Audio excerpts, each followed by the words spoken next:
नमस्ते नमस्कार दोस्तों, आप सभी का Kushwaha news Bhojpuri YouTube channel में स्वागत कर रहा हूं। और आप सभी के बीच में नीतीश भारद्वाज का बहुत ब्रांड लेवल का एक सॉन्ग लेके आ गया हूं। और बहुत काफ़ी बवाल का दोस्तों सॉन्ग है। सॉन्ग का टाइटल का नाम रखा गया है कोयरान के धासल आर पार हो जाए, जो कि आप स्क्रीन पे पोस्टर देख रहे हैं। इसी सॉन्ग के बारे में हम इस वीडियो में बात करेंगे कि ये सॉन्ग कब और किस कंपनी के माध्यम से ये सॉन्ग को रिलीज़ किया जा रहा है। और जितने मेरे भाई हमारे यूट्यूब चैनल पे न्यू हैं तो चैनल को सब्सक्राइब कीजिए, क्योंकि आप सभी को यहाँ पे कुशवाहा के हर खबर सबसे पहले मिलता है। और आप सभी को बता दें जो कि नीतीश भारद्वाज जी का ये सॉन्ग दोस्तों आप सभी के बीच में ऑडियो सॉन्ग सुनने को मिलेगा। बहुत काफ़ी हाई लेवल का सॉन्ग है। और आप सभी को हम बता दें इस गीत को गाए हैं जो कि नीतीश भारद्वाज जी, जिस सॉन्ग का टाइटल का भी नाम दिया गया है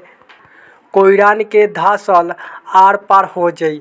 इस गीत को लिखे हैं यानी लक्ष्मण मौर्य जी इस गीत को लिखे हैं। और इसमें संगीत दिए हैं नीतीश राज जी, इसमें संगीत दिए दोस्तों। बहुत काफ़ी बवाल का दोस्तों ये सॉन्ग है। और आप सभी के बीच में ये जो कि सॉन्ग गा रहा है Nitish Bharadwaj official YouTube channel के माध्यम से सुबह 6:15 पे ये कल रिलीज कर दिया जाएगा। ये सॉन्ग का सुनिए और आनंद लीजिए। अगर हमारे चैनल पे न्यू है तो चैनल को सब्सक्राइब कीजिए और अपने भाई को सपोर्ट कीजिए। जय कुशवाहा समाज।